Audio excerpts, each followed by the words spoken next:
गोली मारो सालो বলছেন না বিজেপি যে যে প্রতিবাদ করবে যে এনআরসি এর প্রতিবাদ করবে गोली मारो सालो को। और यहाँ बादशाह का पता नहीं शहंशाह का पता नहीं भूईफोड़ जुबराज कहां से उग कर आए हैं और वो बोल रहे हैं कि आमी থাকলে আঙ্গুল দেখিয়ে বলছেন যে আমি থাকলে ওখানে গুলি করে দিতাম। কি শেখাচ্ছেন পুলিশকে আপনি? কি শেখাচ্ছেন যে লড়াই করলে আন্দোলন করলে প্রতিবাদ করলে পুলিশ গুলি করে মারবে? কি জানেন আপনি আন্দোলনের? দেখেছেন আন্দোলনের মাটি কেমন হয়? আরে দৌড় বাপের বেটা বিকাশ রঞ্জন ভট্টাচার্য করিয়েছে, বলেছে মারবো কম দৌড় করাবো বেশি। আর আমরা ছাত্র যুবরা অত ভদ্র নয়, আমরা অত ভদ্র নই। উনি ভদ্র মানুষ, উনি বলেছেন মারবো কম দৌড় করাবো বেশি। আর আমরা বলছি মেদিনীপুরের বুক থেকে কোটি কোটি টাকার চাকরিতে, টিচারের চাকরিতে যে কোটি কোটি টাকা লুট করেছে, যে সেদিনের তৃণমূলের শুভেন্দু আজকের বিজেপির শুভেন্দু, তাদের বিরুদ্ধে যে লড়াইটা ছাত্র যুবদের চলছে, আমরা মারবো কম দৌড় করাবো বেশি বলছি না, গলায় গামছা দিয়ে এই টাকা সুদ সমেত আমরা বের করে নিয়ে আসবো। আর এখন আমরা এই এলাকার মানুষদেরকে বলতে চাইছি যে যারা এই ফাঁকতালি চাকরি পাওয়ার জন্য কোটি কোটি টাকা লাখ লাখ টাকা ঘুষ দিয়েছেন, সুধরে যান সুধরে যান আর সাবধান হয়ে যান। এখন মানে মানে নিজের জায়গাটা থেকে রেজিগনেশন করে দিন আর যোগ্য ছাত্রছাত্রীদেরকে চাকরির জায়গাটা ছেড়ে দিন, নইলে আপনাদেরও অবস্থা কিন্তু খুব খারাপ হবে। ছেড়ে আমরা কাউকে দেব না, কাউকে দেব না ছেড়ে। এই গোটা রাজ্য, গোটা দেশ, গোটা পূর্ব মেদিনীপুর জুড়ে সাধুচরণ চ্যাটার্জিকে ভুলে যাব? নন্দীগ্রামে জলে ডুবিয়ে ডুবিয়ে মেরেছিল না, মেরেছিল না পুলিশ অফিসারটাকে? অভিষেক ব্যানার্জি দেখতে গেছিল সাধুচরণ চট্টোপাধ্যায়কে, গেছিল দেখতে? আচ্ছা, সিঙ্গুরে টাটা কারখানার সিকিউরিটি ফোর্সদেরকে তৃণমূল, নকশাল, যখন বিজেপি, রাজনাথ সিং, লোকেশ সবাইকে একসঙ্গে মেরেছিল, আর সিঙ্গুরের টাটা কারখানার সিকিউরিটি গার্ডগুলোকে যে পেটাচ্ছিল ওরা সবাই মিলে, অভিষেক ব্যানার্জি দেখতে গেছিল তাদেরকে? বিজেপির নবান্ন অভিযানের পরে আহত ডিএসপি কে দেখতে চলে গেলেন। যান যান দেখে আসুন, আর কিছুদিন দেখবেন, তারপরে আমরা দেখবো সবটা, আমরা দেখবো সবটা। ওখানে দিল্লিতে ওরা বলছে বিজেপি যে গোলি মারো সালো, বলছেন না বিজেপি যে যে প্রতিবাদ করবে, যে এনআরসি এর প্রতিবাদ করবে, गोली मारो सालों को।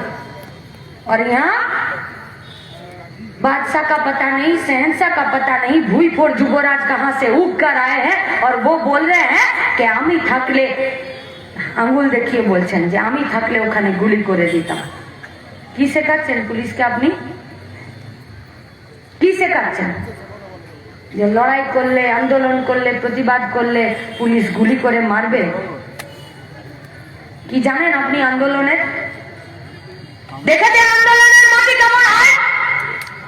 জানেন আন্দোলনের মাটির তাপ কেমন হয়?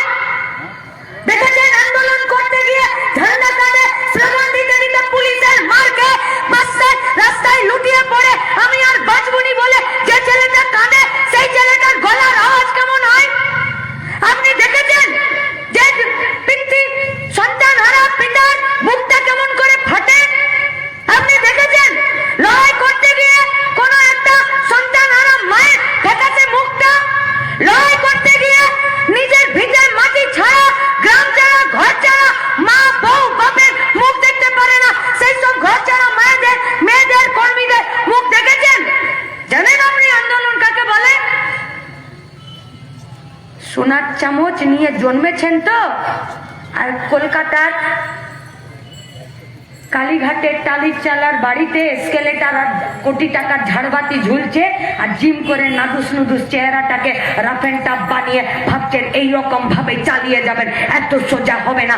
আন্দোলনের মাটিতে লাল ঝান্ডা ছিল, আন্দোলনের মাটিতে লাল ঝান্ডা আছে, আন্দোলনের মাটিতেই লাল ঝান্ডা থাকবে। আজকে এই মাজনা গ্রামের সমাবেশে যারা আপনারা উপস্থিত হয়েছেন, আপনাদের কাছে আমাদের অনেক অনেক অনেক দাবি, আপনাদের কাছে আমাদের অনেক প্রত্যাশা, আপনাদের কাছে আমরা সাহস ধার করতে এসেছি, আপনাদের কাছে আমরা লড়াইয়ের রসদটা নিতে এসেছি। আপনারা বলে দিন আমরা কি করব। হ্যাঁ, পশ্চিমবঙ্গের মিটকে एसएफआई डीवाईएफआई भांगते। कोई सोचा था कि धर्मतल्ला का जगह उसका बाप का जगह है। 20 तारीख धर्मतलार समावेशे डीवाईएफआई एसएफआई बोले दिए धर्मतल्ला किसी का बाप का और हरामखोरी का जगह नहीं है, वो लोग मेहनत का आदमियों का जगह है। ভেঙেছি মিট আমরা, যাইনি হাইকোর্টে কেস করতে, बिना केसे धर्मतलाते सभा करेছি। मीडिया हम लोगों से पूछ रहा है कि आप लोगों को तो परमिशन नहीं मिला, आप लोग कैसे मीटिंग करेंगे। तो मीडिया के बोलबो जे शुधु कैमरा और हाथे बुम থাকলেই मीडिया पार्सन আর জার্নালিজম করা যায় না আর সাংবাদিক হওয়া যায় না। হাতে ক্যামেরা, হাতে বুম, পিঠে ব্যাগ, তার সাথে চেতনা, তার সাথে আইনটাও পড়ুন আর পশ্চিমবঙ্গকে জানুন, তারপরে এখানে সাংবাদিকতা করতে আসবেন। কিসের ভিত্তিতে বলছেন আপনারা যে পুলিশ পারমিশন দেবে আমাদেরকে? এখানে এত পুলিশ আছে, এত পুলিশ। এই আমরা এখান থেকে চ্যালেঞ্জ করে গেলাম, আমাদের জেলার সেক্রেটারি আছেন নিরঞ্জন সিং, তার কাছে একটা লিখিত আপনারা কোনো কাগজ আমাদেরকে টাইপ করা পাঠিয়ে দিন যে আপনাদের আইনে আছে যে আমি মিটিং মিছিল সমাবেশ করতে গেলে আপনার অনুমতি চাই। আপনার কোনো অনুমতি দেবার এখতিয়ারই নেই, ওটা বেআইনি, তাই কোনো অনুমতি হবে না, কোনো অনুমতি হবে না। যখন গোটা রাজ্য জুড়ে কমরেডদেরকে কাটছিল তখন অনুমতি নিয়েছিল? যখন এক কোপে ধরটাকে মাথা থেকে আলাদা করে দিচ্ছিল তখন অনুমতি নিয়েছিল? যখন 10 বছরের মেয়েকে গোয়াল ঘরে ঢুকিয়ে 7 জন মিলে রেপ করছিল তখন অনুমতি পুলিশের কাছে নিয়েছিল? যখন একটা ঘরকে 3 বার করে পুড়িয়ে দিচ্ছিল তখন অনুমতি নিয়েছিল? যখন এই নন্দীগ্রাম থেকে শুরু করে এই পারাদ্বীপ পর্যন্ত এই বে অফ বেঙ্গলের যে ক্যানেলটা দিয়ে, যে টানেলটা দিয়ে এখানে এই যে ড্রেসিং এর এই লাইন দিয়ে যখন বেআইনি অস্ত্র নিয়ে আসছিল তখন পুলিশের কাছে পারমিশন নিয়েছিল? এই গোটা এলাকা জুড়ে গাঁজা মদের রমরমা চলছে, পুলিশের কাছে পারমিশন আছে? আছে?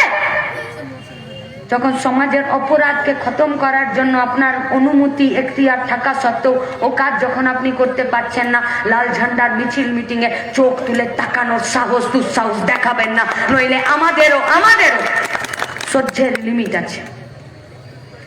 কাউকে বলছি না যে আক্রমণ করবেন, কেন করবেন?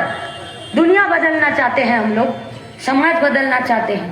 एक ऐसा समाज चाहिए हम लोगों को जहां पर सर ऊंचा करके एक तो नौकरी एक तो रोजगार के मांग पर हम लोग लड़ सके আর যেখানে গতর খাটানোর জন্য একটা জায়গা আমরা পেতে পারি, কাজ পেতে পারি, পেট পুরে খেতে পারি, মাথার উপরে যাতে একটা ছাদ থাকে, শরীর খারাপ হলে যাতে ওষুধ ইনজেকশন 2 টাকার আমরা পেতে পারি, বাচ্চাগুলোকে যাতে লেখাপড়া শেখাতে পারি।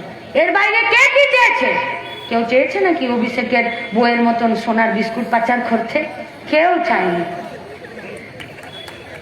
अरे छोड़ो, अभिषेक का बीवी को तो बात दो, उसका साली भी आधे घर वाली निकली, वो भी ईडी और सीबीआई के पास जाना आना लगा रहता है।